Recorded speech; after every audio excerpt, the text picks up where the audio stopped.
ready. I've been ready since first call. I'm ready.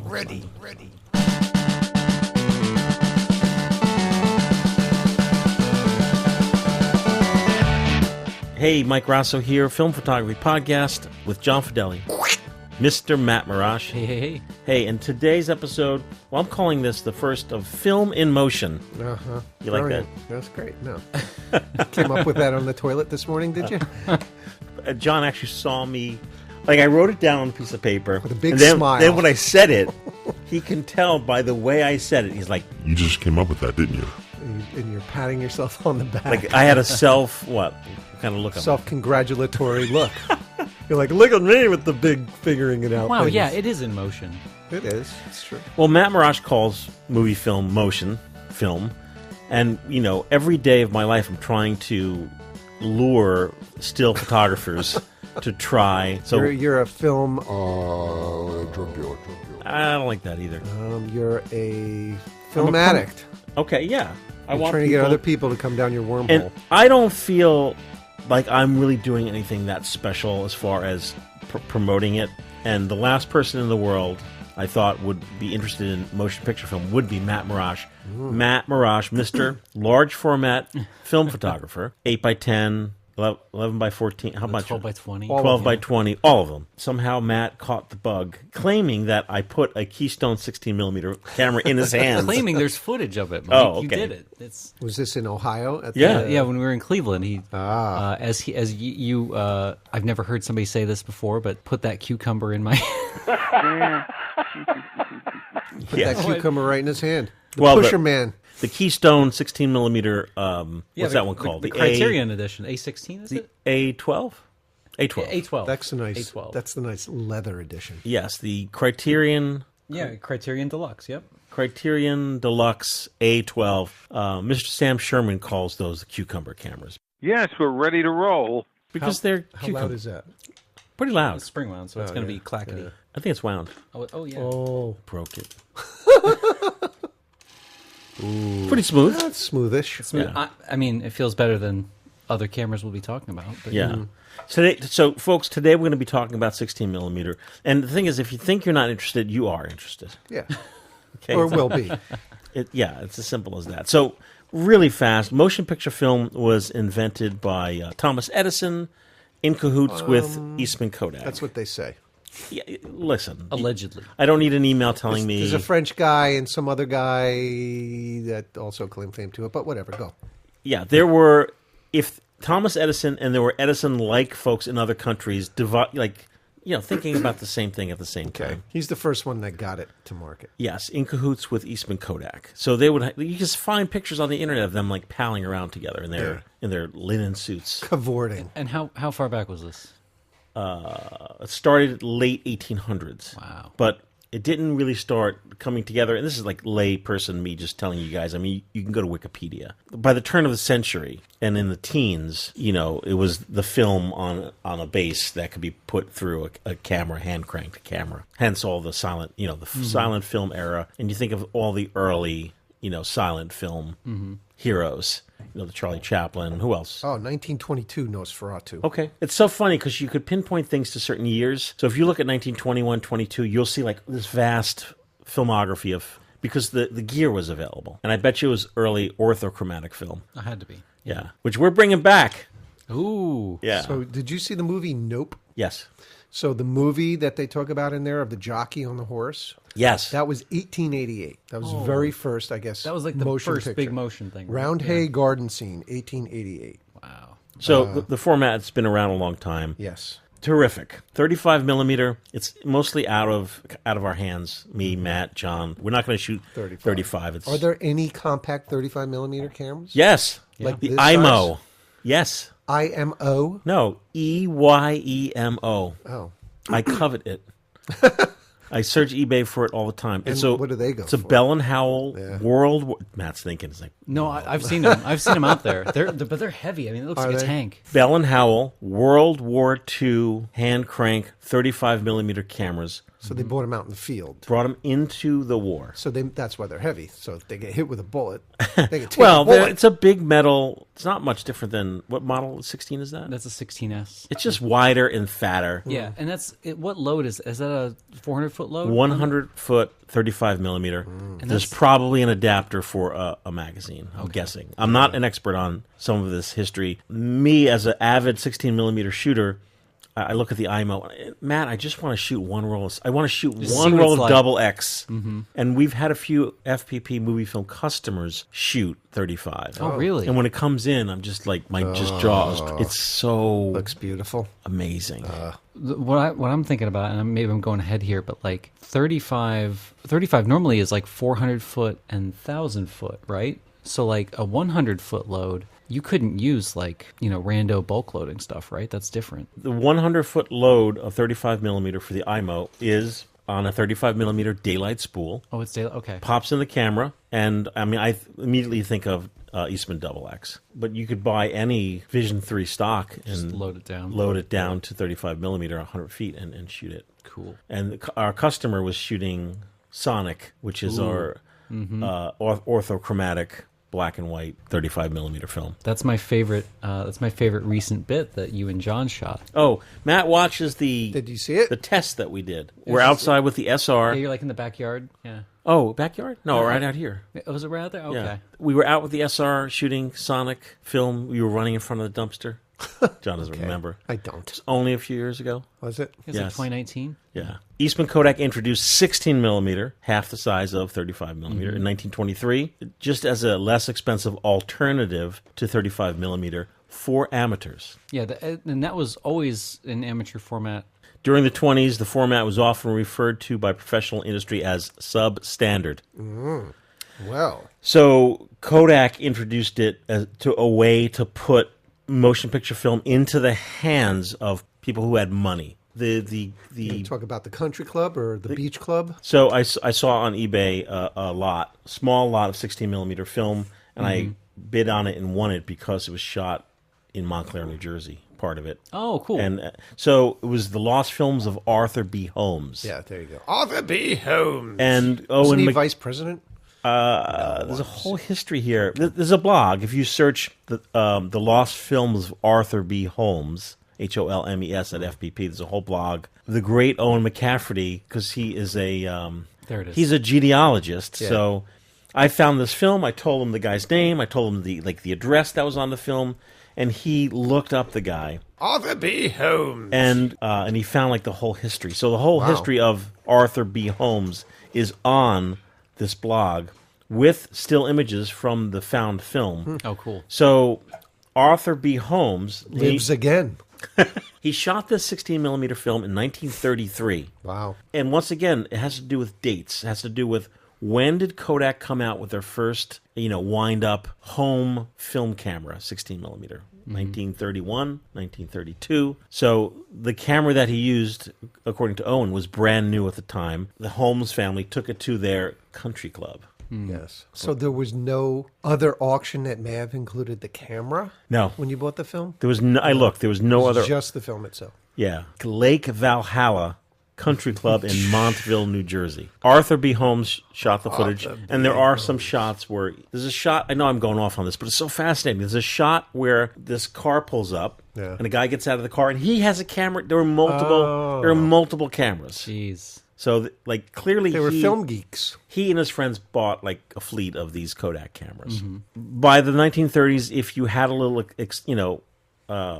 what's the word? Expendable Juice. Yeah, disposable income. Disposable income. You could buy yourself a 16 millimeter camera. Yeah, so the standard size for the longest time was the 4:3 or 1.33 aspect ratio, and then it started as that more area opened up because they were going to put sound and whatever else on there. The gate started to open up along that, and then we go to Super 16, which is the 1.66 aspect ratio, which is really still sought after today, and it's it's pretty close to HD. You just have to put a little bit of bars on the top to get there, so you have some headroom. Yeah. Yeah. The lesser known, not lesser known, but lesser one that's used, but people that are trying to get the most area out of their 16mm film, they'll do the Ultra. And we have a variety of cameras here. We do. We have one of each. Yeah. We have one of each here on the table in front of us. We have our Arriflex SR1, which was modified in 2005 to be Super 16. Super. What model camera do you have? So I have this is an Arriflex 16ST. So there was a few, but the 16S, this design started in 58 and went all the way up through the late 70s. Right. When the SR was the one that came after it. So this is 4:3 aspect ratio. There were folks that converted it, but the real sweet thing about this camera is it uses a turret, and it's not like a Bolex or any of the early Kodak cameras which have a turret where everything is straight up in the front. This has what's called a divergent turret, so there's a little bit of a curve to it, meaning I can have whatever lenses in whatever order, and they're just going to sit on there, and I can just shift everything around. Look at that, and then punch it back in. And go right in. But the other cool thing with this, a lot of folks consider the 16S, this is like the first shift into like, oh, cameras are getting like, this is not just like super consumer. This is a serious camera that can be used for, so universities, news used a lot of these cameras. And there was a lot of these that were owned by universities for training students. And then they're like, once it became a little bit cheaper, sports were using these because they're just like beater cameras. It's a workhorse. It is. And I fell in love with it because it's I feel like this is to 16 what like the Hasselblad was for me for like medium format. Yep. And it's got the same kind of that roughed metal kind of exterior, and it's just super solid. I love it. And on the camera, folks, is a turret, 3 lenses, what's known as prime lenses, although you could put a zoom on there, but Matt has 3 prime. And I'm guessing you have a standard, which standard would be how many millimeter? So 16, your crop factor is like a 2x. So you would divide your standard lens from 35 by 2. So a 25 is your standard. Your wides are like your 16 and your 10. So I have a 10, a 10, a 25, and a 35. So 35 is considered telephoto. 35 is a little bit longer on this. Right. Yeah. The frame is standard 4:3. It's the 4:3. Yeah. So that's what kind of threw me off on this camera at first, because it has a pretty nice ground glass with a large enough area on it that you can convert this with enough money. You can convert it to whatever. It's 4:3, but the ground glass is open enough that if it does get converted, you can still have the framing. They just have to change the screen. There's a lot of obsession with upgrading cameras. I see a lot on boards and on the web. But in fact, I mean, with your standard 4:3 frame, if you're shooting a professional job and you know the footage is going to be 16:9, film resolution is good enough. Yeah. That you shoot 4:3 and then in post-production, you zoom in on the frame to whatever frame you want. Yeah, and I think some of it too is when people are shooting, 8 or 16, anything less than, something that looks like HD. I think some of the look is seeing the film, seeing the sprockets, seeing the gate. So some folks will just leave it like that. It's like a hint that you're watching something. So like, you ever think when they show classic footage on an HD broadcast and then it cuts into 4:3, your mind instantly knows I'm looking at something older or a flashback. So you don't have to, but yeah, I totally agree with you, Mike. If you go on like forums and Reddit and all this where people are talking about these, you would come away from any thread thinking, oh, I have to get Super 16. Has to be Super 16. Has to be Ultra 16. What's the most film I can get exposed for my dollar? Yeah. It doesn't have to be. It doesn't. And there's so many cameras out there. So I was mildly surprised when Matt, became like the addict that I am for 16. I mean, I have a K3 in front of me. I haven't even shot with it yet, but I know I do want to shoot with it because I want to see what the chatter's all about online.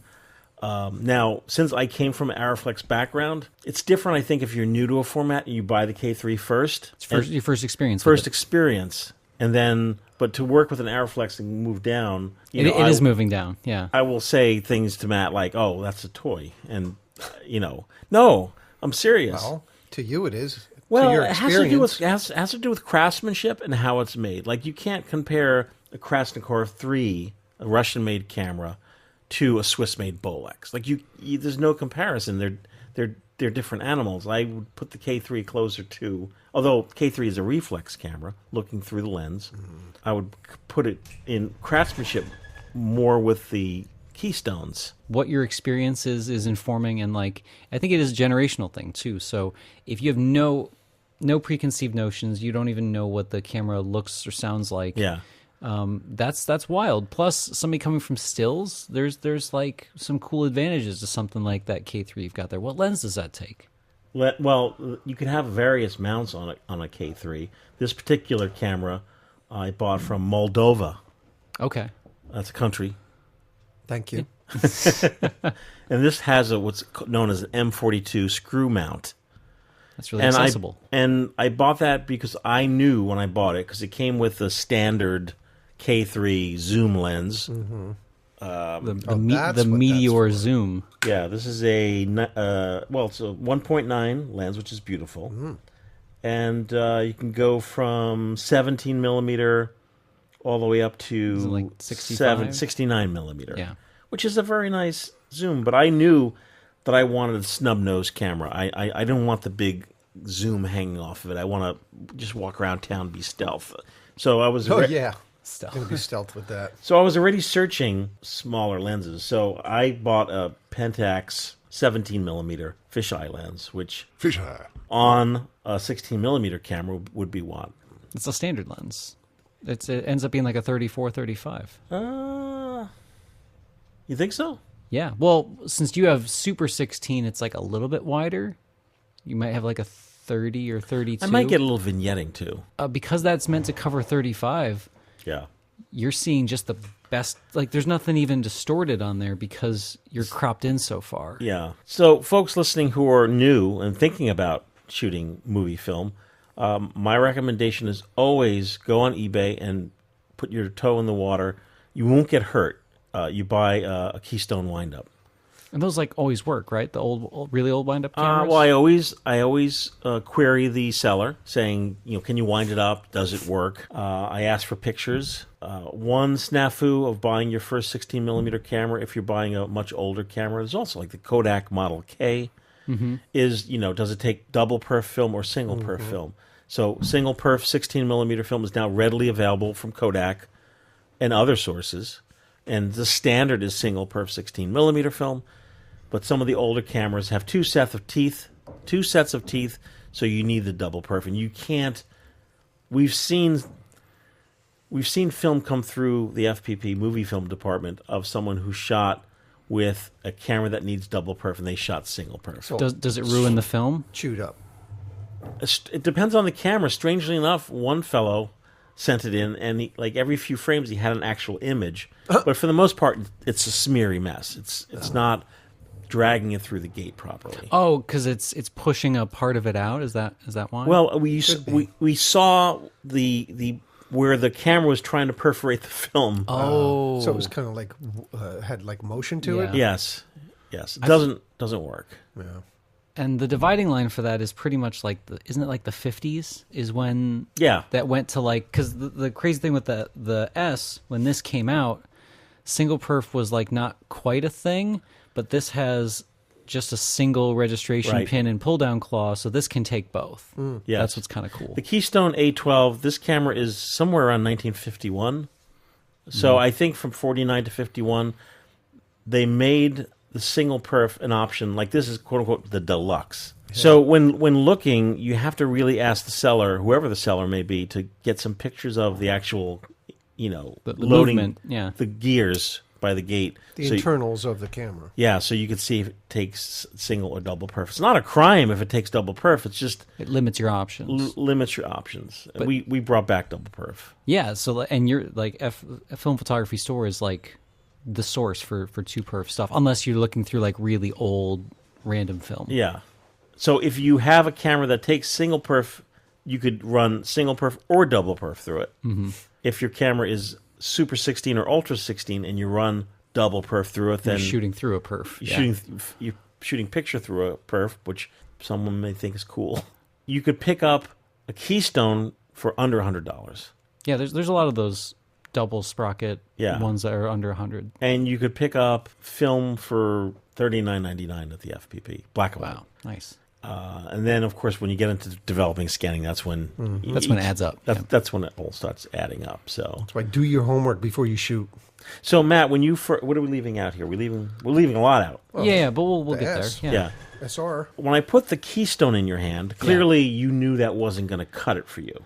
Well, for your applications. Yeah, and I which were what? I still don't even know the applications, but like he put it in my hand and he's like, "Hey, shoot a little bit of this," and it was just like it was fun. It felt like it was definitely something new, and I think part of it is because I've been doing so much video so consistently for the last few years that the stuff I would have been like overwhelmed about, exposure, focusing, all that stuff, that can be a lot if you're not somebody that's done motion before, because there's different considerations, like if you're coming from stills, what's the number one thing you don't want to see in your picture? You want like a blurry picture. You don't, so you're always worried about fast shutter speed, and you move to a motion camera, and like I think that's like the first big disconnect. You're like, yep, my shutter's pretty slow actually. Yep, and then somebody, God forbid, somebody says shutter angle, like, oh, what? What's that? What's this do? So let's see, movie camera shutter speed. Yeah, so from a still photography 30 from a still photography background moving into filmmaking, I don't get really into the whole, the degree, because people do ask questions about the degree of the shutter. I just simplify it for the type of cameras that I'm talking about every day with my customers at FPP who are shooting film. Yeah, if you're shooting at 24 frames per second, 1/48th of a second, or as Professor Tarbox would say, just 1/50th of a second. Yeah. And if you're shooting 16 frames per second, we're pushing the 1/30th of a second shutter speed. And that's why, could be a separate topic, Matt and I just buzzing around town here in the last few days talking about why everyone, still photography shooters and movie shooters, are obsessed with high-speed film, are obsessed. Speed demons. Obsessed. And are obsessed. We have so much film here at the FPP that I'm trying to recommend ISO 10 film, ISO 40 film that works so perfectly with motion picture cameras, because you're stuck at a 1/30th of a second shutter or 1/50th of a shutter. So you don't, if you're shooting in daylight, you don't need all that speed. You don't want it. No. It's You have it's to a find limitation. ways to stop it down. Yeah. And I'm seeing the results of the disconnect. And that's why I'm not pushing an agenda. I'm not pushing my own agenda. I'm pushing an agenda because I'm seeing the results of the shooter not understanding That relationship. the relationship, and then not being advanced enough to say, oh, I messed up. Where's my ND4 filter? Or, so everyone, you're getting a lot of overexposed film. yes. Or the miracle of Dave, our color grader, our colorist. He probably sees a lot of blue footage. Oh, yeah, that's not a problem. Oh, okay. Yeah. Everyone's grabbing the 500T. Everyone. Super 8, regular 8 when it's available, and certainly 16 millimeter. And they're going to shoot in the desert. No joke. I'm not making up a location. That's crazy. Or they're going to shoot in a blazing beach. So Dave has to beat it down, pull it. And when you pull it down so much, you're getting grain, you're getting artifacts, You're losing color information. It's just, if you shot the same film on, let's say, 50D, that's beautiful. 50 ISO, perfect. But like that, if you're somebody that's coming from stills, you see 50 and you're like, I can't do anything with this. But it's really like, no, it's perfect for That's it. what you want. Yeah. And the lower stuff, which, isn't popular, like our Sonic 25 ISO, Sonic 12 ISO, and then the new stuff I'm pushing, the Yeti negative 10 ISO, Yeti reversal 1 ISO. I don't see the disconnect because I have my trusty Goss and Luna Pro Light meter, and you just meter your scene, and you're like, oh, okay, and you just, Do what you gotta lock do, in that forget shutter about speed it. and then measure it. There are two camps, I think, Matt. There's the hobbyist, who are almost like shooting film because they want to shoot film, but there's no subject matter. Yeah. Or There's no project yet. to what end? Yeah. Yeah. And then I'm in that camp. No. And then there's, Matt has not released, as of this record date. Nothing yet. He hasn't released anything He hasn't done a YouTube video about it. He hasn't told anybody. It's keeping it top secret. I am. I've been keeping it tight. Yeah. Oh, this is your coming out? It is. Well, Matt is looking for, I know you're searching for subject. You're like, he's honing his craft. He's seeing the results. Yeah. He's analyzing the details. And I think what's great about us at the FPP is like we all bring something to the table. I bring stupidity. I thought that's what I brought. Oh, I'm sorry. John brings stupidity. Yes. I bring not understanding math. Like Matt, I always Matt brings everything else. I always give an amazing amount of credit to Matt, Leslie, and Mark O'Brien because they have a lot of this technical experience. Like I'm always shocked. They've approached it the right way. Whenever I get a response from Leslie by email, I'm always in awe. Like, oh my god, this is just decades of knowledge because Leslie worked in retail and she knows these products, especially chemistry, as Matt does. Matt comes from a biology background. Yeah, but I also come from the retail, too. So, and you have chemistry background. So Matt looks at everything. So when Matt sent his first film of 16mm to us to develop Scan, he knew exactly what I wanted. I want this. I want 4K DPX files. But he had a reason and a logical workflow of what he wanted to accomplish. What I'm seeing from customers is a lack of understanding. There's a disconnect. When they see our options for movie film, whether it's 8mm, Super 8, or 16, they see HD, 2K, 4K. And I think, based upon the film I'm seeing, that they think that grading up to 4K is going to improve. It's going to make it better, yeah. No, it's not going to make it better if you don't expose There's just it. more of it, yeah. Yeah. Yes, you have more picture, the same so... thing. Education is key, Matt. Yeah, no, it really is. And I think we're probably gonna talk about this more, but if you're not used to not just the handling of the camera and the terminology stuff, but just the technical that is assumed when you pick up a 16mm camera can feel daunting if you assume it's going to be the Super 8 experience where you slap in a cartridge and you press a button, because it's not. It's very different. There's you're focusing. Yes. You're manually focusing. If it is a more modern camera, you're setting frame rates, or it's locked in and you got to calculate your exposure, and you're working to the limitations presented by the film stock and the shutter on the camera. So it can feel daunting, but it's pretty freaking cool too. Yeah. I mean, when John and I were being tumbled around in the back of vans, when we would always volunteer NYU shoots. I always was jealous, of course, because the crews, they have better crews than us here in New Jersey. When we were in college. Yeah. And do you remember there was it was like professional crews. There was a shooter, there was an assistant camera who loaded the camera, and it was always snapping depth of field. Get out the depth of field chart. Yeah. They were super technical. Grab the tape measure. Yeah. Where I was always much more nuts and bolts of okay, eyeball it, Goss Luna Pro, what f-stop. When we're shooting features, people like Hawkeye would be tap me on the shoulder. Excuse me, Mike. Shouldn't you have the orange filter on your camera? Which is, of course, opening up a whole nother topic, which is almost moot today. Dare I say, if you're shooting negative film. Yeah. Color negative. Because grading is a thing, yeah. And I get a lot of questions from Super 8 shooters, because many Super 8 shooters, there's a filter. There's no filter, or you have an 85 orange filter, which is for tungsten film shooting in daylight. Yeah, right here. So if you shot tungsten film color in your 16 camera outside without your filter... Blue. Yes. But color grading is so advanced... It's not too bad. Yeah, it's not too bad. You wouldn't even notice. No, you do lose I find if you're shooting people, if you're shooting landscapes, there's no difference. But what you lose if you shoot really blue footage without the filter, you lose the depth to skin tones on people. So everything gets muted. So if somebody's pale, they're super pale when you color grade it. Or if they're tan, they just get this weird there's less variation in the color tone, because you're when you color grade or you edit, you're always throwing away stuff. You're not getting anything back. So what you're throwing away, you're throwing out those blue pixels and saying leave the red. And that's a great way to look at it. Matt is demonstrating my point, which is he is seeing the difference, but the way I work, you're exactly, looks great. It's sort of we'll fix it. It's sort of like when you and Kevin Nebelung gave me a track for a movie, and you gave it to me as a demo, and I got it. I'm like, oh my god, that's great in the movie. Yeah. Didn't even wait for them to finish it.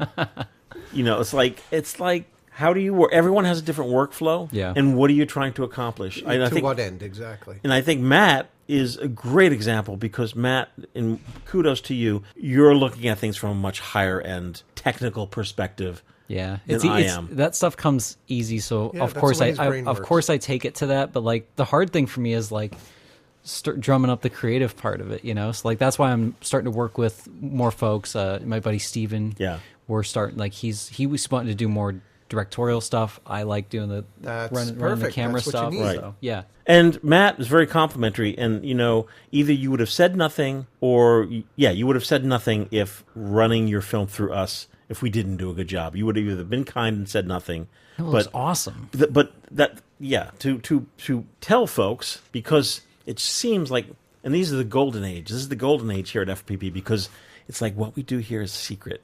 It's like some people know about the services we offer and some people don't because there's so many other companies out there who are doing a better job promoting or they've been in the business forever. Yeah. So when we bring film in, we take it so serious. When we're doing a color grade, you know, whether it's Matt's film or someone who shot a wedding, what they're getting is like the best possible thing that you will not get anyplace else for the money. No, the one thing that like still I can see just the difference is you had a film you posted. I don't know if it was shot this year or last year.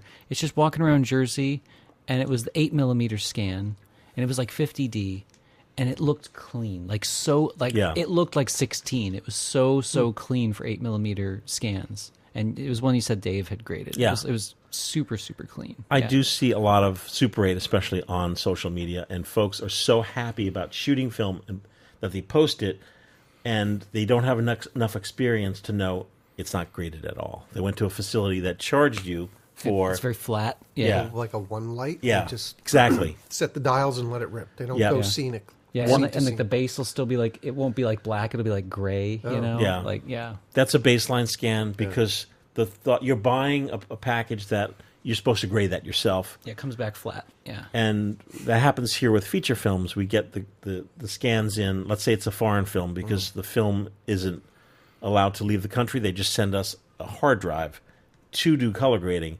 And when you look at the before and after, the color grading, of course, the colors are beautiful, but there's a pop. You're right. Mm-hmm. It's art. No, it's so cool. Yeah. Definitely. There's an art to it for Yeah. sure. There's an art to color grading. Mm-hmm. It's like anything else, Photoshop, any other technical thing you do. Folks at home are doing it, and I think that's good. Yeah. But please don't call yourself a colorist. Right. No, it's very different. So, like, I've been messing around with Resolve for 4 or 5 years, but then I like come in here and I just like observe Dave for like 60 seconds. I'm like, oh my gosh. Yeah. It's like I didn't even know you could do that. Yeah. John, all the work that we've done, I would never call myself a cinematographer because Never. I am not. I can't. Like when Tim Healy came in, moved in and started in awe. Yep. Of someone who is a true cinematographer. Really knows the process. Who knows what, like hang 10K there, or do like just in awe. I just step back, be like, okay, I'll do what I do better. Because I remember when shooting with John Keating, we would shoot a scene, and I would look, and I'm like, oh, I don't know, was it in focus? He kind of took a step back, and he'd go, hold on. He'd look at a focus chart, and then he'd measure where he was. And he's like, no, your focus is like from 5 feet to 15 feet. So he was in that zone, so he's in focus. That's a subject focus as well, which is depending on what f-stop you're shooting at, you have a Yes. focus within certain period. yeah. You don't have to sweat it, You have to feel especially if it, you're working yeah. professionally. If you're working, let's say you're doing a music video. I'm sure a lot of folks listening, there are a lot of people out there shooting music videos. Yeah, and that's actually a really cool project for the 16 stuff. Yeah. It's For sure. It's very possible. Yeah. But you don't want to go out and shoot because I guess you're shooting low budget, you don't have a video tap, which is a system that taps into your eyepiece so you can see video of what you're shooting. Mm-hmm. It also kind of like is a bit of a tether on a camera. Yeah. You can't run and gun with a video tap on your camera. No, well, they're wireless now. Yeah. So Is that right? They got the budget. Yeah, they put a wireless transmitter. So, but like most music videos, like even like in the small Columbus market I'm in, music videos have like the different tiers, and 90% of them are in that I can afford a guy. I can't afford a DP and somebody to run grip, somebody to run. It's like a guy. He's doing everything, and then everybody else that shows up in the video is friends with the singer or the group, Right. and It's a communal thing, What about focus pulling? not a professional thing. focus. No, it's like it's that guy. Yeah, So with your rig, this is the run and gun. Yeah, you would just see what you're doing, and because your hand is on the lens while you're shooting, it's you already would- on. Yeah. I'll tweak it. Yeah. Do you remember in class, John, that we would do the focusing, putting dots on the lens, and then so in film class, Getting your marks. one student would be shooting, one student would be do focus pulling, Yeah. and another student would be zoom pulling. Yeah. So if you're 3 doing people on the camera. Right. Yeah, and if you're doing a real production, that's still very much a thing. In fact, I went to a training a few weeks ago. It was with the new Arri stuff, their new Dig, all that stuff now, Mike. Not only is it wireless, it's like almost doing your job. Even though focus is still manual on all the big cinema cameras, they have these little I think they're called the focus bug. Yeah. And it's like a sonar thing. You put this little bug, little postage stamp thing in the talent's pocket, and and they walk around, and you have your It wire. transmits to the camera and the gears. It focuses. It doesn't autofocus, but it transmits wirelessly to the focus puller's wireless focus, and they can set their marks up to 5 different locations on 4 different actors. Get out of here! And What? it's amazing. And the focus puller is amazing. now working off the Wirelessly, camera yes. wirelessly with a gearbox. and the thing has a screen, so they can play back the feed sometimes too. Like, it's amazing. Wow. And now with the new, I feel like I'm shilling Arri, but I'm just excited because the training was fun. There's also like a master control, so if like somebody comes on set and wants to like override the camera, Producer. there's like a clutch on the camera, and it lets the focus puller know somebody who doesn't know the camera was messing with it, and then it like Reconfigures it. yes, That's crazy. it's so cool how many things that like how many generations you are from like somebody out with a tape measure to like Yeah. it's full, so it's still advancing. Is there Do they still use tape measures, or They do do, they have like but laser? it's all digitape now. So they use like the stuff from the golf world, because those guys, they have like the Measure to the sighters. T. Yeah, is there off camera f-stop pulling? it's usually the focus puller. But if it's a big production with like those giant ingenue zooms, with the huge motors, then they'll have a second camera. He'll do. So stops. with a Arriflex digital, yeah, what type of is there latitude? So when the camera is moving in like a set, a moving camera where the lighting is changing, is that all manipulated post production because there's enough latitude? the latitude's insane. It's Is that right? 17 stops. That's a lot. That's right. Yeah. Claiming it's more than film, but it's like, this is still a unique tool. Yes. The film itself it teaches you Yeah. all of that workflow and also kind of teaches you where it came from. John, when we were coming up, and even now, folks who are shooting film and sending it to FPP, it's like we're really trying to get the best quality in camera of what you have, without spending any money in post production. But I've seen Dave here at FPP work on features where you put various windows on the shot. So Yeah. So let's say there was a film that was shot in the 70s, and he's working on it, and then there's a scene where like the lighting, there's let's say a quarter of the frame is overlit. Yeah, it's like super backlit. He puts a window in, that's another layer. Brings it and down. then he really? brings a little piece down. I've seen it, and I'm like, oh my God. That specific piece of the Yeah. frame. Not only can you do that in the Resolve, you can also, for the people that mess up with like the color balance, you can select. So like, Photoshop, there's the eyedropper. Yeah. You can take an eyedropper on a moving picture. You select a color and a color range, and you can correct or shift just that range. It's amazing. Wow. So Yeah. like the technology is, I think at this point, both with stills and now video, the choice is 100% aesthetic. Yep. Do you want to do it all in camera? Do you want to do it all in post? Do you want to mix? So like the cool thing is the motion is now there, where it's, if they want to do it like producing a video game where it's all digital, they can do that. Or if they want to, you still have your Tarantinos and your Nolans that they swear by film, and Yeah. But they're shooting film in the modern age using All the advanced digital assist. advanced Arri technology so that, I mean, it's still going through the same digital workflow. Yes, the post is Yeah, it's all improved, digital. but the film is Right. also as good as it's going to be. So film negative to digital, post-production, whatever effects they add, and then print back to film. Exactly. Or DI, as they call it. Yeah. Yeah. Amazing. It's pretty cool. And if folks listening, if you're still listening, I mean, God help us if like any professional is listening. Yeah. I mean, I we're know. talking They blew their brains out long ago. we're talking from the perspective of amateur shooters, Right. Yeah. hobbyists. People who are infatuated with it. yeah. You know, a new infatuation. Yes. Starting at square one. Right. And just It's shooting. its most basic form of capturing images. Yeah. Which is kind of cool if you think about it. You're a Super 8 shooter shooting, getting it developed and scanned, and you're getting back what you shot. Yeah. And you just take it from there. Yeah. And most customers, most shooters who are shooting movie film, they want to even see that experience of everything's overscanned to see the sprocket holes. It's a part of the viewing experience. It is. And I'm a big Yeah, but promoter there's of a it. program to put sprockets in, I bet. Oh, there is. Oh, there is. People buy a whole they spend a couple $100 on these look packs to add the sprockets or add the grain or scratches on and That just- that I can't get down with. yeah. Well, it's you're from film, so it's why don't you shoot film? I don't know. I should get over it. The folks that are using the drop-down packages and putting sprockets, they're never going to shoot film. And you're not fooling anybody, by the way. Well, they're not going to fool That's anybody. the I thing. love the Super 8 drop-down that has the sprocket hole, but a picture in the sprocket. Oh, really?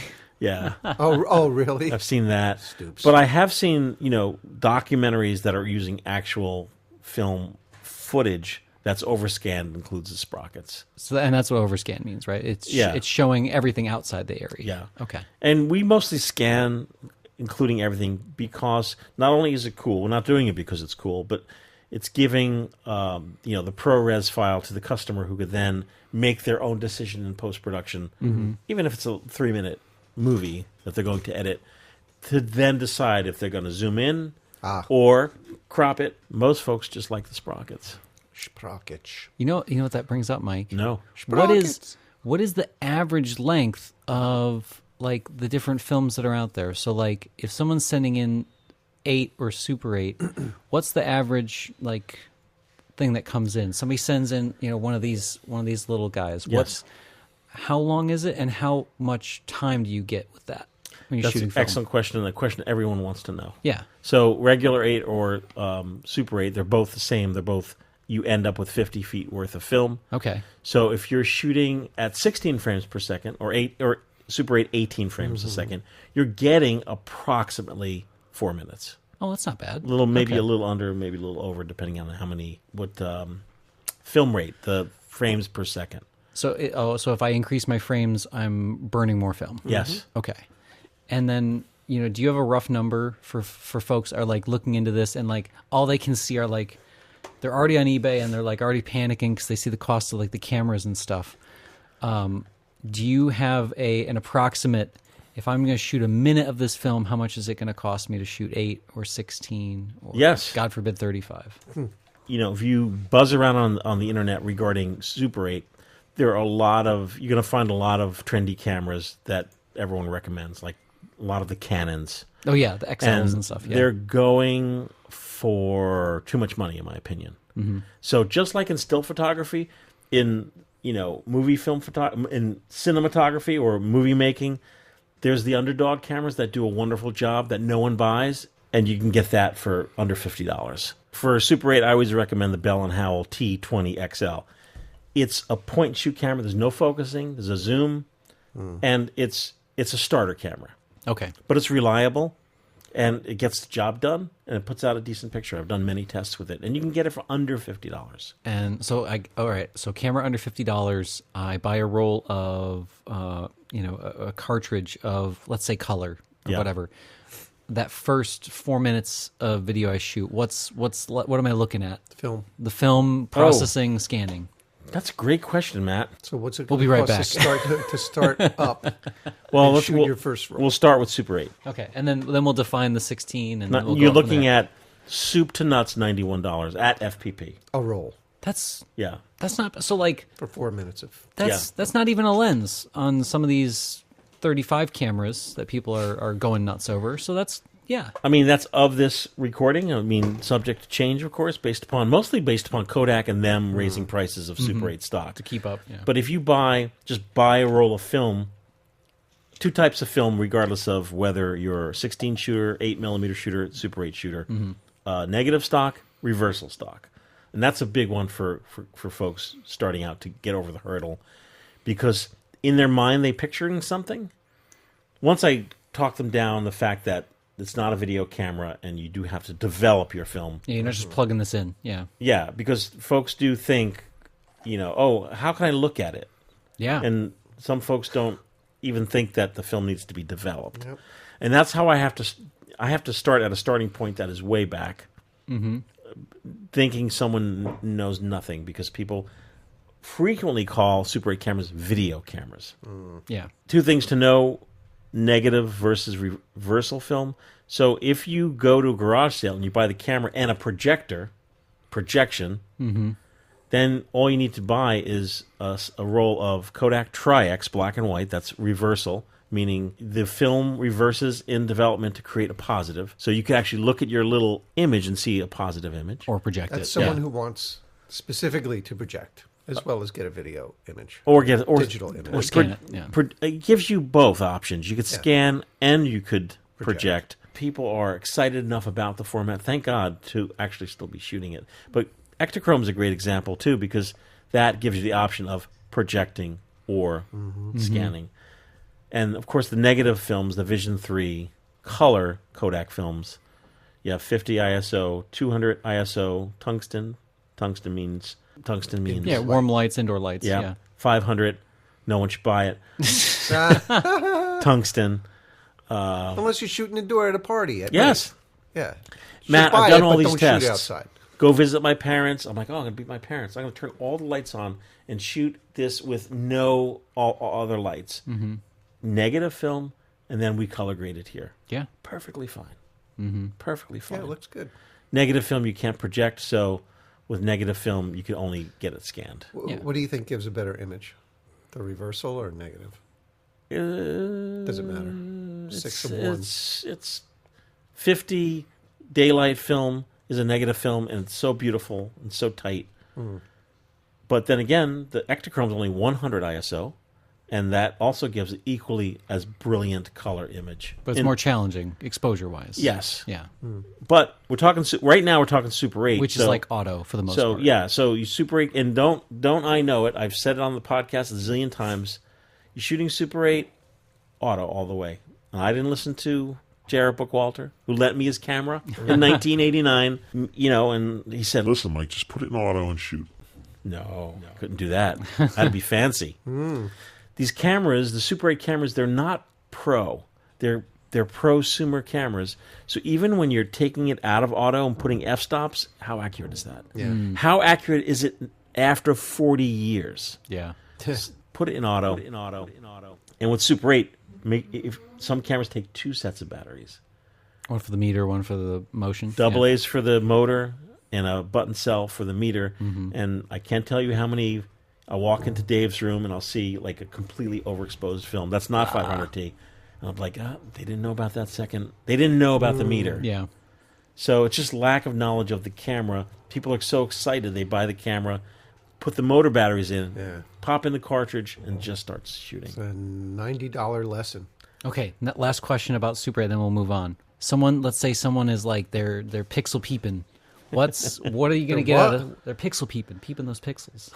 100%, 200, 400%. What's the best res you can get out of Super 8? Like, what do you recommend? If someone's sending in res, like, I want 4K. Like, do they need 4K? I only recommend 2K is nice because it's a good archival format to store your file. I always say, if you're working on, let's say, music video, and let's say the music video is shot multi-format, meaning some digital, some Super 8. Yeah.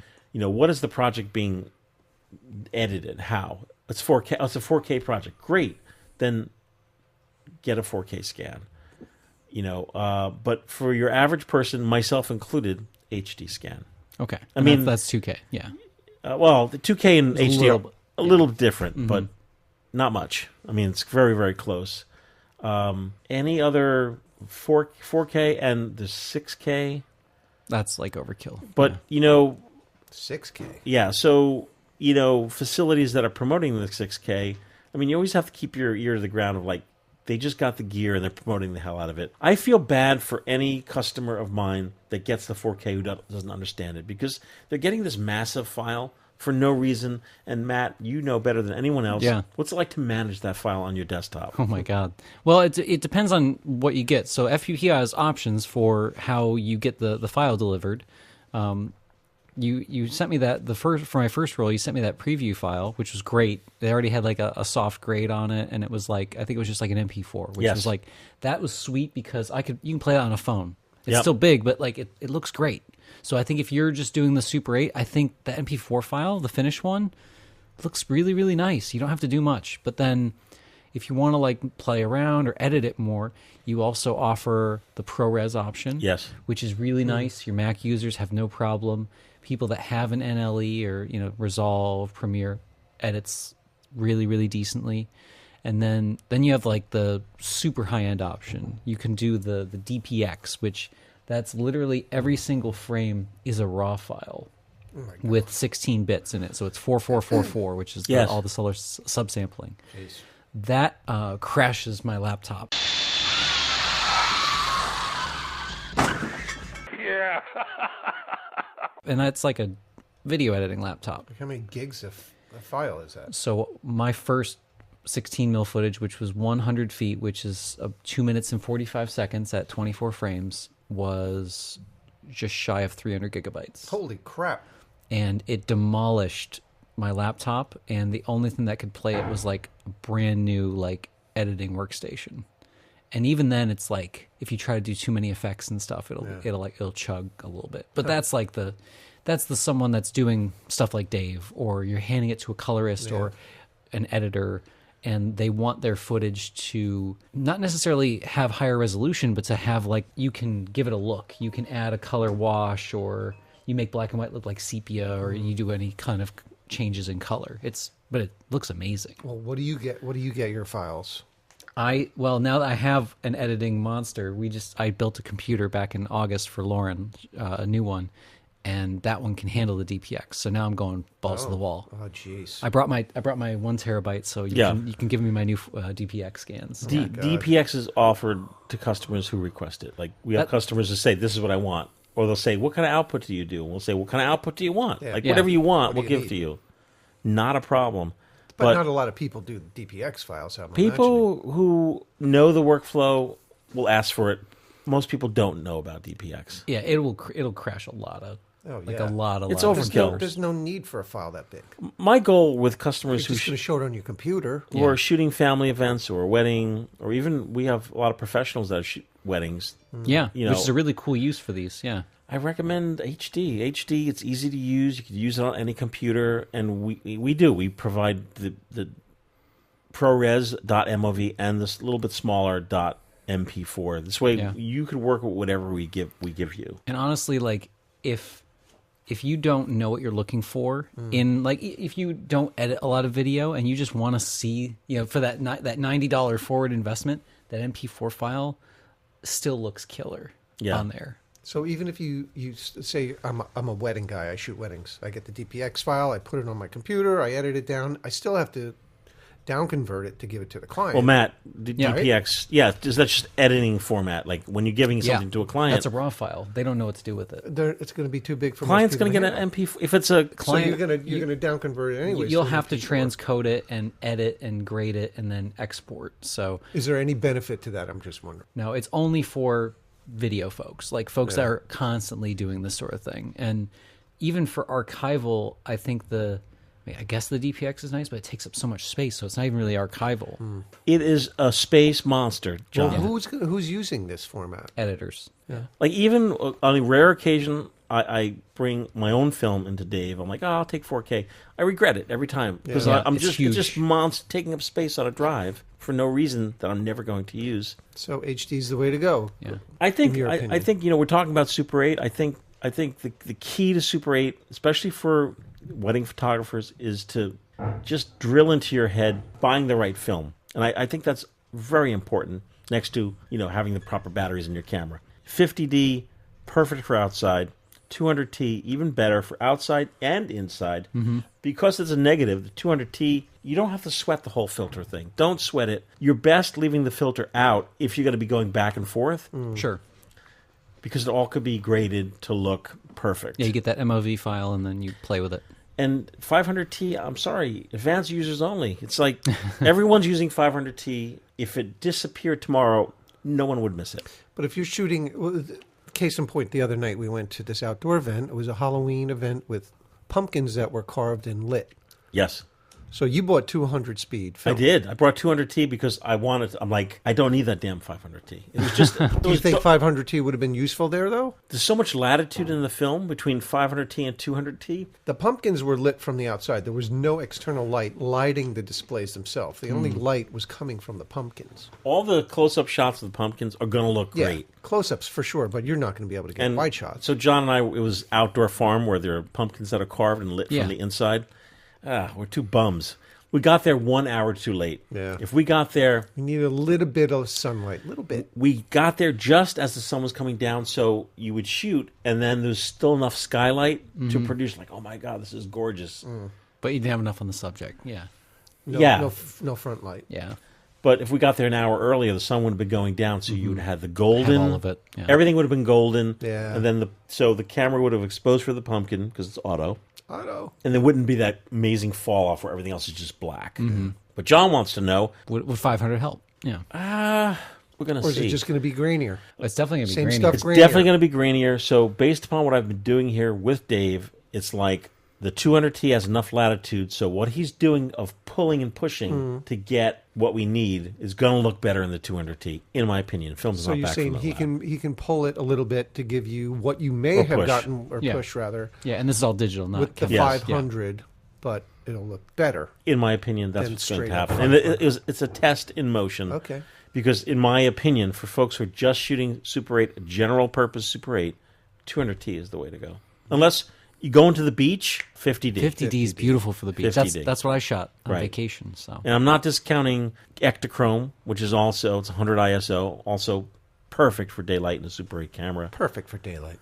And of course, the beautiful Tri-X, which, Tri-X motion is 200 ISO, not 400. oh, okay. 8. We're getting like 200T, 200C. You're getting like $100. $100. You're getting 4 minutes. You're getting 4 minutes of footage. You can choose your scans, play around with it, whatever, and then your cameras maybe. So we're not even $200 into this to find out if we like shooting a movie. And I think the other thing that spooked me out about the price on this stuff is like you always put your current shooting habits on what you're going to be doing with this format. So what I mean is like I shoot a lot of video with my phone. I shoot a lot with my little mirrorless camera. You're not going to be shooting every single moment of your life with this film, right? It's going to be like, it's probably going to be something like special. event specific. Camera Yeah. edit it. Yeah, so you're shooting really tight, right? Yes. You're not doing a lot of More thoughtful letting the shooting. camera roll. No. And it's special moments usually, right? Yes. Okay. And each shot, to me at least, like, well, count to you. 1, 2, 3, 4, 5, cut. Get your next shot. 1, 2, 3. So you could have, Uncle Gene's birthday party. You can go there with one roll of film, shoot it all chronologically in camera, each shot being anywhere from 5 to 10 seconds. Shoot your movie film like you're a still photographer. Let the motion move in your frame. Don't move your camera around if you're not experienced moving your camera, because we see a lot of, we could put together a reel to sell as a motion sickness inducer. People are excited with their cameras. They overuse the Super 8 zoom. So when you zoom in, it goes out of focus. If you're not, so there's a lot of keep it simple. So the next question. All right, so we got our Super 8. We're in under a couple $100. What's the jump like if someone they hear us gassing up about these 16 cameras? What's the next? Can we do a quick backup to the Great. double 8? Yeah, great. Okay, regular 8. You're in much cheaper. So for $80, you have the film develop scan. Okay. And the camera is not going to cost you. I mean, most Super 8 cameras are $200. Okay. Let's just say, and above and below. But your Kodak Brownie, you can still get for $10. Solid Kodak Brownie that it's like a workhorse. What's going to be the biggest difference between the 8 and the Super 8 then for folks? If you expose it properly, it's going to look so much better. Oh, so it's on. On the 8. It's on you now, not the camera. There's no auto. Well, the secret the thing no one talks about is that Super 8 doesn't have a pressure plate. So when you're popping in your cartridge, It's just bouncing around. It's working in a plastic frame and the gate of the camera. Oh, and there's nothing like holding it Right. tight. Okay. Because it's all in the cartridge, right? Yes. I never thought of that. Yeah, Sam Sherman told me. All credit goes to Sam. Early on, he's like, 888. Super 8. No pressure plate. 8 is superior. No question. I'm not giving my opinion But here. the Super 8 Fact. cameras are easier to use. Yes. Okay. And it's so accepted. Quickly, 8, it's a film gate, which we say in every video, a pressure plate. Pressure. You're loading your camera, and your film is being squeezed between the film gate and a pressure plate, which is holding the film against the gate. Thus, better registration. If you're going with the Zeiss Moviecon 8, which is like the Rolls Royce of 8mm, it's right there. Where's See that? the little gray camera? Oh, that's Zeiss. Yeah, look at that. You can get this camera for like $100. It looks like a 35. Yeah, it sure It is the does. most precise, amazing 8mm camera. There's a test online called Zeiss Moviecon 8, and we shot Eastman XX. John's wearing cat glasses. This feels really Cat really glasses. nice. Yes. So satisfying. That's really nice. Like if you're going on vacation, Matt, and you're like, you know what? I don't want to bring... This is almost a pocket camera. Almost. That camera is West German engineered. It is... It's the lens. I can't say enough about I it. love that camera. 10 millimeter. It's So 10 obvious. millimeter on 8. That means this is like a. So this would be like a 20 millimeter. 13mm is the norm. So Okay, it's a so it's a little little bit wider. wider. Okay. And they make a wide angle adapter for it. Oh, and it's so, and because this is just It's a parallax a viewfinder, that's just like scale focus, right? We're just Yes. like kind of setting it. Yes. And of course, we're dealing with a format that's smaller film. Yes. So that means your depth of field's generally going to be a little bit deeper anyway at Yes. any given focus. But well shot 8 on the Moviecon 8 This will be will look like 16 because the lenses are so precision. I guess that's the other thing. Are the lenses better on the 8s than on the Super 8 cameras? Because Oh my God! We're never going to stop talking, Matt. no, it's fine. 8mm. So regular 8 cameras for the most part. Not that one. That's very specific. Is there anything in Yeah. this? No. Okay. A better glass. Takes a D mount lens, security camera lens, Matt. Oh, so D and then C mounts the 16 version. Yes. Okay. Takes a D mount lens, and there's a whole series of Wallensack, Zeiss. That's the gate. Look at that. Got dirty gate. I'm gonna load that for you later. You're gonna die. Dude, this looks like it's easy to load too. Easy to load. Wow. No, see, if you would have shown me this, I don't think I would have gone this far. No, because those 8mm scans that you have, you're like walking around Jersey, like there's a young lady going to the deli. Remember those scans? It was like some straight 8 stuff. It was Oh really my good. God, that was in the New Hampshire. Yeah, those scans look amazing. I shot that on a $5 Bell and Howell. Really? Yeah. And it looks great. I mean, better than a lot of 16 I've seen from people. Yeah. Yeah. So 8mm regular 8. If you're just starting out, if you want a little more hands-on, bottom line is 8. You have to set your f-stop. It's manual. Okay.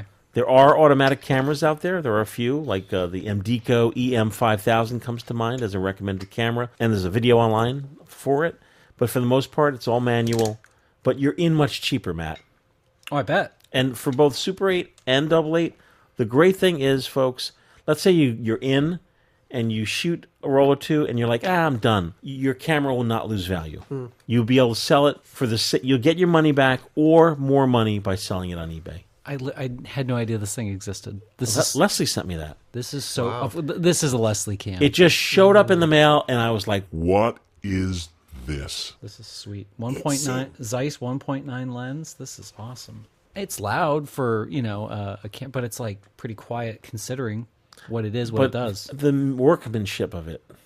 And then, all right, a lot of these crank cameras, There is a limit to these spring-wound cameras. How have you tested how long you can shoot on a wind? 30 seconds. 30 seconds. So that's like Bolex. yeah. So like you're gonna get what 5 winds per roll or something like that. Something like that, yeah. Well, remember, you're only holding your shots for 5 seconds. Yeah. Oh, and can you do single frame on this? Yes. Oh my. So you can do time lapse on this. Yes. That's awesome. You could do your animated pickle movie like Yeah. you always wanted. Now, the plus and minus of 8mm Yes. versus Super 8, like when John and I went to the pumpkin patch, Pumpkin patch. I knew, I was like, I want to shoot Super 8. And I knew I wanted to shoot Super 8 because I wanted to just grab and go. You have to worry about it. I didn't have to worry about it. Regular 8, it's 16mm in width. You shoot both sides. So it's shooting one side of your 16mm frame. Then you flip the roll. Oh, so you and does it roll all the way off and then you just Yep. flip it? Okay. Yep. Hey, flip it. You flip the roll Oh, that's why it's colored on the cartridge, so you know which. Ah. and shoot the other side. And then either digitally this one's or color-coded. in the lab, it gets slit so you see the regular frame. A lot of questions are like, oh, well, then I could use double perf 16 in my regular 8 camera. No. Oh, why is that? Perfing on double 8 is 8mm perfing, so It's different. different. So Oh. you would not be able to run 16mm through a regular 8 camera. It wouldn't Okay. work. All right, and then so most, pretty much all Super 8, all these double 8 cameras, these are all also they're kind of loud. These aren't this. These are silent movie. Yeah. Put it I on. think Knock I think off it could into- take I'm it. going to knock it off into my briefcase. I've done a bunch of experiments shooting wild sound on my iPhone and then syncing it up. Most famously, I'm at my parents' door waiting for my dad to open the door to say something funny. And I have, my iPhone is in my pocket and and you hear and my dad will open the door and be like, I gave it the office, and just close the door. That's what he says. Yes.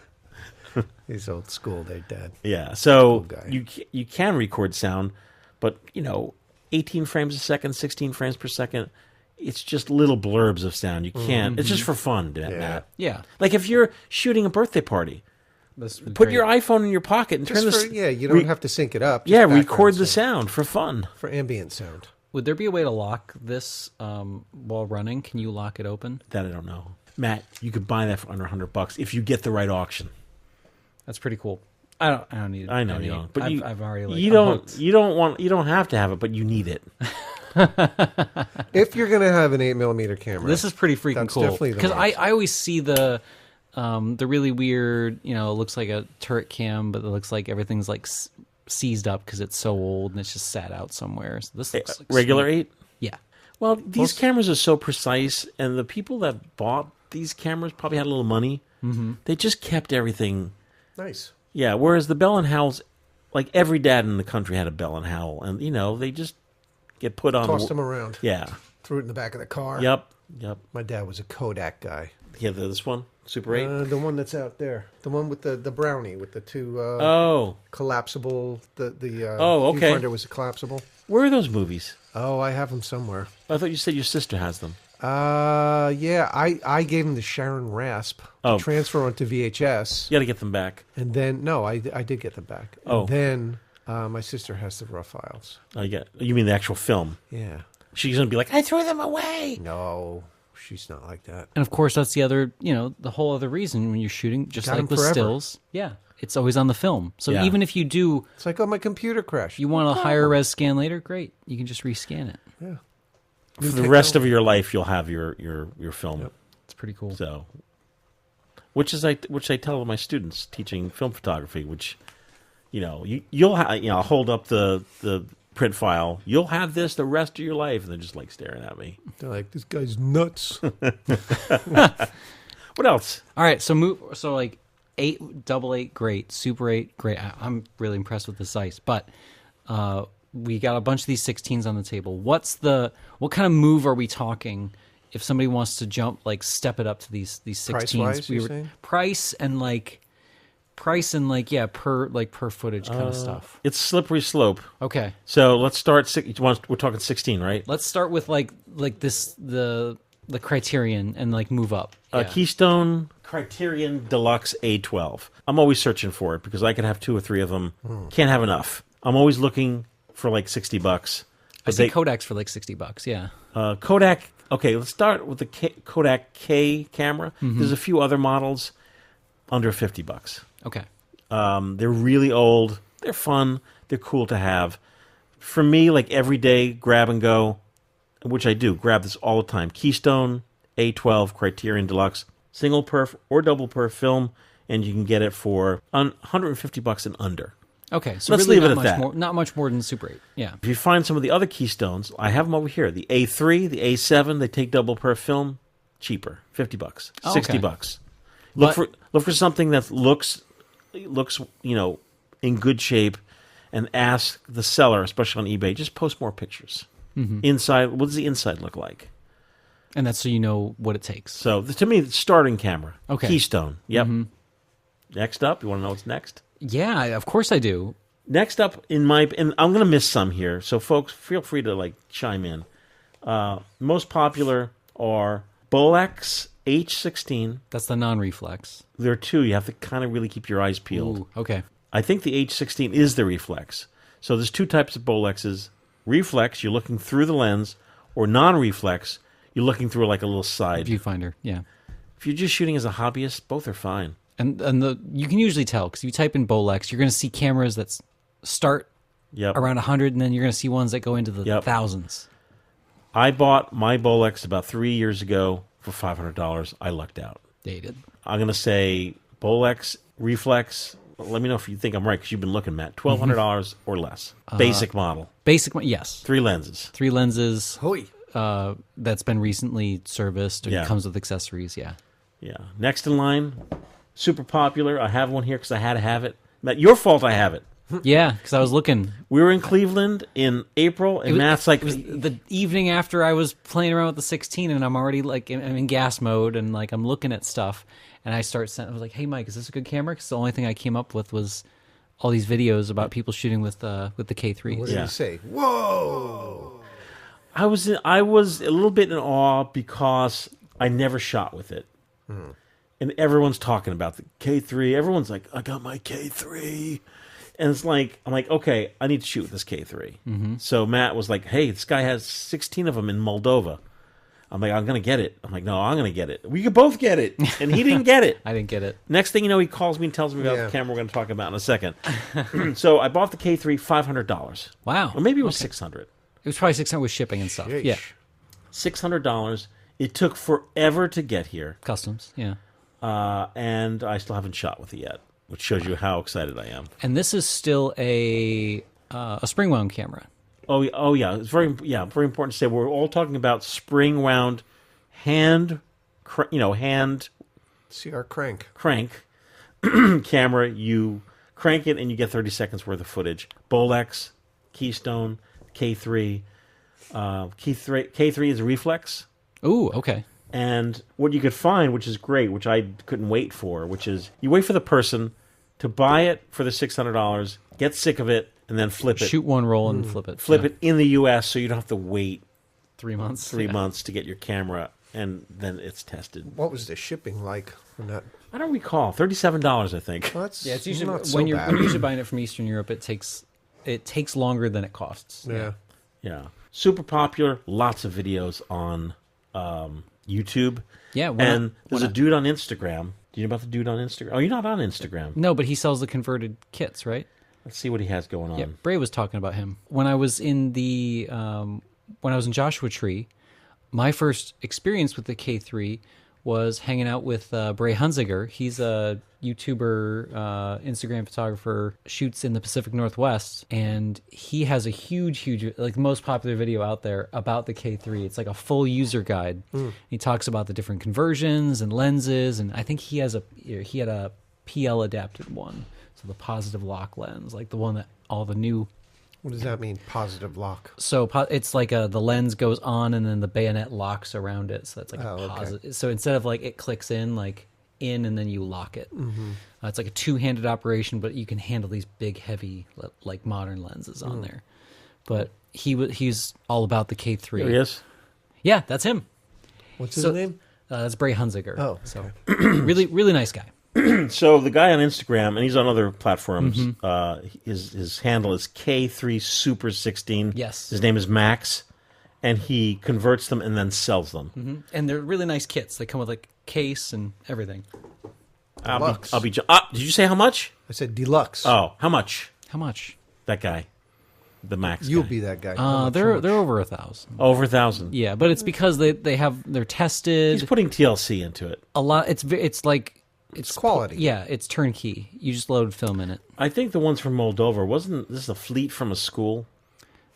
or they're like converted with the use of going to schools. And that's another thing that's making these big is there's so many of those out there, the K3s, that people are buying them up, and the programs that can't afford to maybe buy a bunch of Bolexes and upkeep those, they're opting for the K3s. And this was, and the frame was upgraded from standard 4x3 to what's called Ultra 16. which is pretty sweet. But if you snoop around, you're going to find this camera anywhere from $500 up until like $1,200. Yeah. But if you're going to spend the money, K3 or Bolex, well, I can't really judge because I haven't shot with this yet, so I'm not going to. You might be surprised. I'm not going to put the hammer down on the K3. Yeah, and now we're starting to get into cameras that can do some different things, including this K3. This K3 gives you different frame rate options. Yes, it does. Please be aware that if your camera is not cleaned, lubricated, and adjusted, CLA, your frame rates may vary. So especially as you get into higher speeds. Those can damage the spring. Yeah. Yeah. So, I mean, I shoot 16 frames per second, sometimes 12 frames per second, sometimes 24 frames per second. That's it. I don't... I know, especially the Keystones, I know they're really old and they haven't been, like, serviced, so I don't push it. Got it. Moving up the line. Yes. So, Matt was looking at... So, I essentially bought the K3 Matt was looking at. Sorry, Mike. And Matt was doing his own research, and next thing you know, he calls me and tells me he bought an Arriflex, which I was shocked, by the way. I think Mike got a hint at the whole process before Lauren even knew, because... so my good buddy Stephen Takis, I always hang out with him, shared the darkroom with him for the last decade, the Brownie Motion guy. Stephen with PH, by the way. Okay. Just so you know. Thank you. Okay. He was like, "Hey Matt, you want to go to the yearly camera auction? It's usually held in Columbus." And I was like, "No, I'm going to do something stupid." So I get there and I do something stupid, and I see this giant, like one of those big Halliburton cases. It's all covered in crap, and I see this really cool black and silver it looked like a Hasselblad, but just huge, and it had all these weird Mickey Mouse looking things on it, and I had no idea, but I saw the bidding started at like $200. I'm like, I should probably bid on this. And there was camera resellers there, and they can get really it can turn into like a pissing match, who has the coolest gear that they bought that day. And there was a guy there that specializes in the cinema cameras. He'd been buying Bolexes left and right. A Rex 3 at that auction went for like $700. That's amazing. That's a good price or a high price? No, it's good. Rex 3s are like $2-3 grand. Oof. Yeah.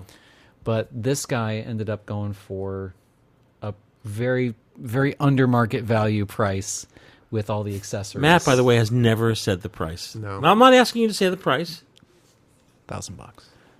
Oh, he said it before. Amazing. I did have to serve. So, but this kind of goes into the the kit the itself. requirements. If you snoop around, like if you want you're saying, I want a Reflex Bolex, you have to be patient because you'll find it. You'll find it at that auction, physical auction, or if you just wait, you'll find it on eBay.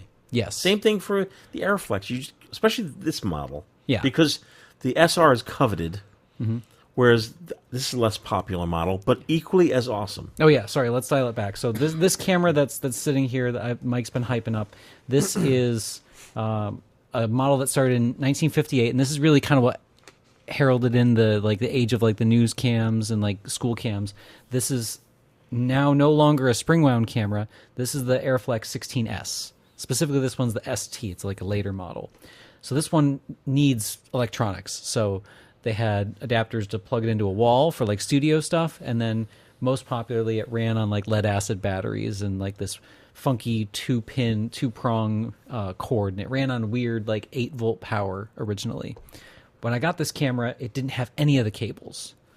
So I had to start doing research on power, and I found something. I found a guy that 3D printed this adapter, and I made like a battery cable. And I actually got it to work on these kind of subpar batteries that I'd been using for my digital monitors because I looked at the voltage. Quick question: Were Yeah. you?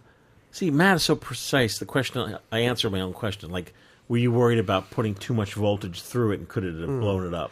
You can definitely. The other thing, this camera's like such a beast. It's like a precise tool, but because we're dealing with a motor that has brushes in it, if you crank too much juice, you can ruin the motor in here. So on a camera like this, you want to have a battery that's vetted for it, or if you're handy and you know how to use a multimeter or multimeter, you can find a battery that has the right volts, but also the right amps.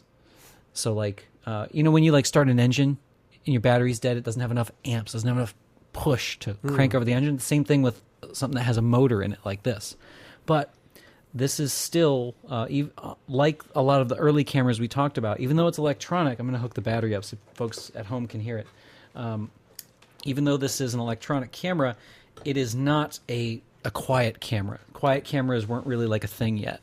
That came around in like the 70s. Because this was just for pure documentation. Yeah, so it was still a silent movie camera, or MOS, which is Without sound. without sound, yeah.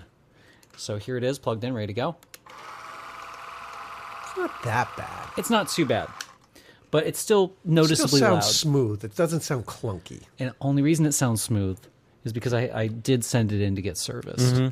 And a camera like this is just like a Hasselblad, where whether it was stored beautifully or hasn't been touched, in the case of this one, it hadn't been touched in 30 years, it needed a CLA. So I looked up places that CLA and service cameras, and wouldn't you know it, right here in New Jersey. No, they're in New Jersey. They're 30 minutes from Where? here, Mike. So this is from the CLA job got done by Jeff over at Dual Camera in Westfield, New Jersey. Oh, I thought they were in New York. No, well, almost New York. I think Dual upgraded Yeah. the SR. They converted that for you, yeah. Huh. And then here it is without the door, so we can just hear the difference. Arriflex made what's called a blimp Yes. that would further deaden the sound. It's like this wrought iron and leather bag that like goes around the camera to kind of halt any of that sound from getting out once it moves in the camera. But the thing with these blimped cameras is they have to surround everything, because anytime the metal is touching, the sound will just go out. So that means it has to go around the lens, and that's what makes it huge. It's like, imagine those dive cases that people put on Yes. cameras, but like even bigger.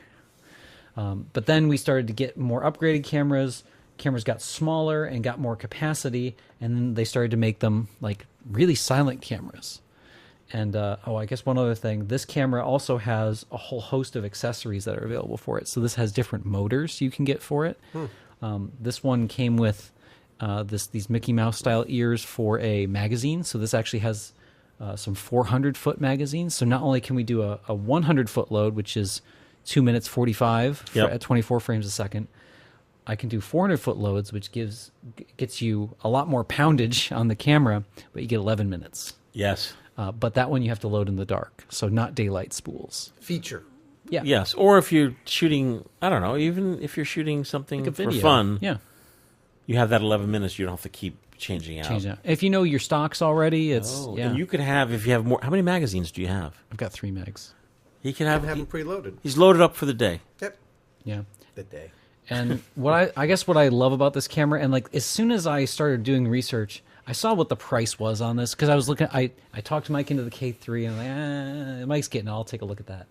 And then I'm like, oh, Bolex, that's Swiss. Cinar is Swiss. Maybe I want a Bolex. And then I start watching the videos. There's another film YouTuber, Kyle McDougall. He did a video about his Bolex and the trials and tribulations of working with Bolexes and stuff.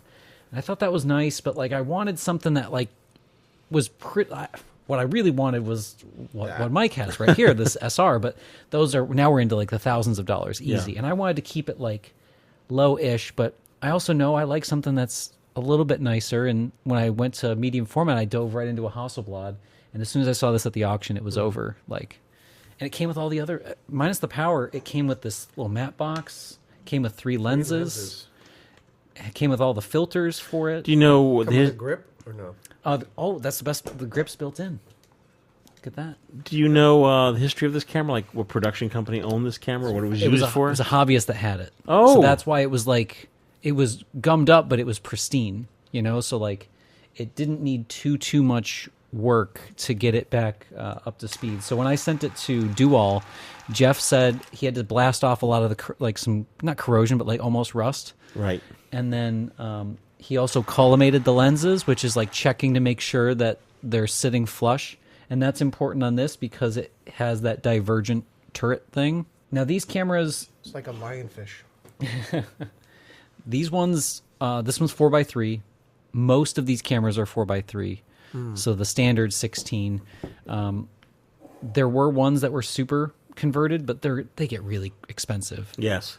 It costs thousands to convert these. And the reason that these are more expensive to convert, this uses what's called, and this was like Ari's claim to fame for the longest time, it has a bow tie shutter, which it How looks, cute. when it spins around, you can see it. It looks like a bow tie. And it's running it through. And because there is a mirror in there that has to rotate, you can't just like, on the K3, if you want to expand the gate, you can Dremel it. Yes. Because this uses that precision mirror, you actually have to like open this up, change this out, and then you also have to put in a new mirror and everything else. So it's a really expensive. So basically, anytime you touch one of these electronic cameras, like if you're not careful, money disappears. Right. And that's the one thing I'll caution, I guess, on a camera system like this. I knew what I was getting into because I knew these cameras were already going for a lot. And if I got one for a little, I was probably going to have to put some work into it. So that's what I ended up doing. You shot a test roll before getting it cleaned, lubricated, and adjusted. Yes. And now we're waiting for footage to get back to see. Yes, I took this on vacation and I shot. I still was like scared. I didn't want to take the magazines on vacation because it's huge.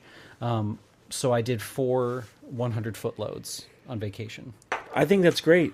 That's great. And it's I'm sorry. What kind of film did you shoot in there? Color? I shot color this time. Yeah. So the test was black and white because it's inexpensive. Mike's generously sent a congratulatory roll of FPP 100. Yes. And I did my test on that. And then I shot a bunch of 50D. And then I also had, because I've been shooting my Fuji digital camera for years, and I color grade it with the Eterna look, which is an old film stock that they used to make. I found some Eterna 200T, and I shot that as well. But I filtered it to bring it back to... Basically, you put the filter on and an ND, and it makes it 50D. So I basically shot everything like 50D on vacation because we were on the beach. Did you give the expired film any more, like... I give it about an extra stop and a half. Okay. So hopefully Dave's got enough to work with. I'm sure he will, yeah. And then I also had a rando roll of, I think, EXR 200C. Yes, you did. That should be... That was like low priority stuff. So. And will you be satisfied with what you have, or do you covet other things? I'm sitting right next to it, Mike. You can't ask me this. Right. No, I know if I want to shoot something like paid, I think I'm probably going to rent an SR setup, which is conveniently what you have right next to you here. This the 16 SR, which has been converted to Super 16, and this is so the SR. The big claim to fame on this is a 400-foot loads only. This is a big. Oh, you could put 100 feet in there. Yeah. But it'll take a daylight spool. Oh, it will? Yeah. Oh, perfect. So, but it's just a bigger mag that's always up to 400. Bigger camera, but half of the reason it's larger is it's almost completely silent compared to the 16S. So if I plug her in here. It purrs for whatever your purposes, whether it's a music video. Honestly, that's a tighter, easier to carry, easier to operate, more versatile. Especially with the 400-foot mag. Yeah. Yeah, it's pretty nice. Oh, I guess the other thing that comes up a lot, especially if you start looking up this stuff on forums, is many people are obsessed with, is it a sync sound camera? Is it sync sound? Is it crystal sync? Any of that? Every camera up to the one we were just talking about, the SR, those are all wild sound cameras, and none of them up until the SR are sync sound. which, that means we're shooting a frame rate, but it is not like 100% accurate down to the frame. So if you're capturing sound, the longer the clip goes on, you might drift a little bit. We're missing a model or two in between. For example, John, we shot part of Ghoul School on a Arriflex. I could be mistaken. BL? Oh, a BL. Oh, BL, so that's a 35. No, it was 16. Oh, it was a 16 BL. Yeah, so that's between these guys, yeah. And it had a crystal sync motor on it. And you can get a crystal sync motor for these too, but the BLs, they're much more common with the crystal sync, because that's when they were making that model, and then they continued that into the SR a little bit. So, and the camera died on a Friday during shooting Ghoul School, and we had to call up Mick Cribben in Manhattan. And did you get in the car to go get it? Yes, went right to his apartment. Wow. We borrowed an SR to finish out Ghoul School. Borrowed or rented it? Yes. By the way, you can watch Ghoul School on Tubi TV. I don't recommend it. And for numerous reasons. I would recommend it if it was remastered just to see the cinematography. Yeah. But the negatives were quote-unquote lost. So the only thing that exists is a standard definition transfer from 1990. It doesn't hold up. Yeah. It's fine, but it's not what it could be. Who was in possession of the negatives? Well, that's a story. It's a short story. Traditionally, a producer would produce a film, and the film negative would be at the laboratory, and you would get your film developed, get whatever you need, and leave. Just everyone forgot about the negatives. Oh. So either the lab closes and you just lose your negs, or you didn't pay a bill and the lab holds your negs, and then you never bail it out. So that's traditionally, it happens a lot. Did it get bailed out, or it just got left behind? It wasn't. I didn't produce the film, so it got left behind. Who produced it? Dave Dakota? Dave Dakota produced it. It happened with the film 1996 Santa Claus. The John Russo movie? John Russo movie. I bailed out the negs, and we left our Psycho Sisters negatives at WRS in Pittsburgh in 1996, and I had to bail those out. Wow. When I say bail it out, I mean it literally. You bail it out. They're like, sure, give us. You go get your bail bond. Oh, geez. You get your money and you Bail bail bond. out your film negatives. And there you have it. Yeah, this was. I mean, I'm clearly super biased, incredibly gassed up on this still. Well, I mean, this is the first motion picture podcast that we've done in probably three years. Feedback, as always, please give us some feedback. Podcast at filmphotographyproject.com. If you want to hear more comments, it's like, and we're just talking. We're just guys talking. Yeah. I'm talking from my experience, and I'm a hands-on guy. Matt, as I mentioned early on, Matt has more technical skill. Thank God. What Matt's bringing technically, he's so far advanced even over us, the old guys. He just stepped in like what? How long ago? A few months ago. Yeah. But he surpassed us. But like, I don't know. I kind of feel like in this age, it's so easy to like gathering knowledge takes like seconds, right? Yes. But the So experience is the really valuable thing, and that's what I'm trying to like. That's why I don't want to like just blurt out there that I've got all this stuff, because I don't feel like I've done enough with it haven't yet. worked enough with it. Yeah, that's where I'm getting to. Yeah. Let us know, folks, if you want us to do more on motion picture. Or never talk about it again. Yeah, probably in the spring. I'll probably make my way out to Ohio, and we could. Yes. And we'll reserve the full-on 8mm, Reg 8 talk for when Owen's in town. So that's his thing. That's his zone. It's his zone, and he deserves to be in that zone because he's the guy who kind of jump-started the return of that here at the FPP. That's right. We'll see you soon.